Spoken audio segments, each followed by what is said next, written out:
d'exploration de la surface éternelle dans un paisible village situé à l'orée d'une vaste forêt, vivait un jeune aventurier nommé Étienne. Étienne était connu dans tout le village pour sa curiosité insatiable et son amour des découvertes. Chaque jour, il partait en expédition pour explorer les secrets de la nature, toujours en quête de nouveaux mystères à résoudre. Un matin ensoleillé, alors qu'Étienne feuilletait un vieux livre de cartes géographiques dans la bibliothèque de son grand-père, il découvrit une carte ancienne et énigmatique. Cette carte montrait un lieu mystérieux marqué par un symbole étrange, un cercle entouré de rayons de lumière. Selon le livre, ce symbole indiquait l'emplacement d'un phénomène naturel rare, caché quelque part à la surface de la Terre. Excité par sa découverte, Étienne décida de se lancer dans une nouvelle aventure pour trouver ce lieu mystérieux. Il prépara soigneusement son sac à dos avec des provisions, une boussole, une lampe de poche, et son carnet de croquis. Avec la carte en main et un sourire déterminé sur le visage, il se mit en route.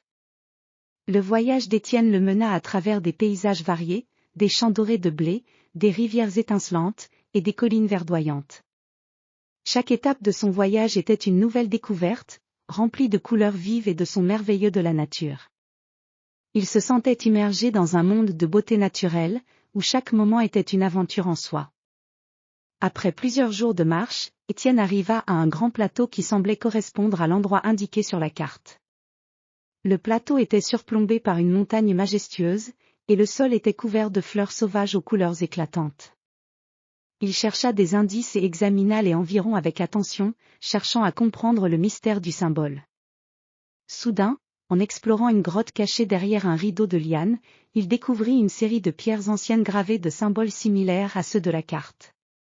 Les pierres formaient un cercle parfait, et au centre du cercle se trouvait un cristal transparent, brillant d'une lumière douce et chaude. Étienne comprit que ce cristal était la clé du phénomène naturel décrit dans le livre. Alors qu'il approchait du cristal, une lumière éclatante se dégagea, illuminant la grotte d'une lueur dorée. Les murs de la grotte se mirent à scintiller, révélant des images animées de la terre et des océans, des forêts et des montagnes. Étienne était émerveillé par la beauté du spectacle, qui semblait montrer une vision magique de la surface de la terre. En observant le cristal, Étienne remarqua que la lumière semblait suivre les mouvements du soleil, créant des motifs changeants et fascinants. Il comprit que le cristal était en fait un dispositif naturel, capturant et reflétant la lumière du soleil de manière à créer un spectacle visuel unique. Cette découverte était encore plus incroyable que ce qu'il avait imaginé. Émerveillé par sa découverte, Étienne passa plusieurs heures à explorer la grotte et à admirer les changements de lumière. Il nota toutes ses observations dans son carnet, dessinant les motifs et les couleurs pour les partager avec le monde. Il savait que cette aventure était un trésor inestimable qu'il pourrait raconter à ses amis et à sa famille. Le jour suivant, Étienne rentra chez lui, le cœur rempli de joie et de satisfaction.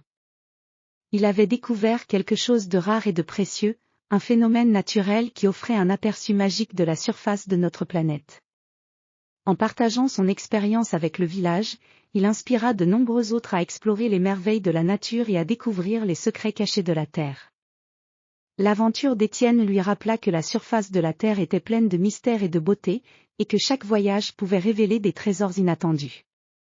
Il continua à explorer et à rêver, sachant que chaque nouvelle aventure était une opportunité de découvrir quelque chose de nouveau et de merveilleux.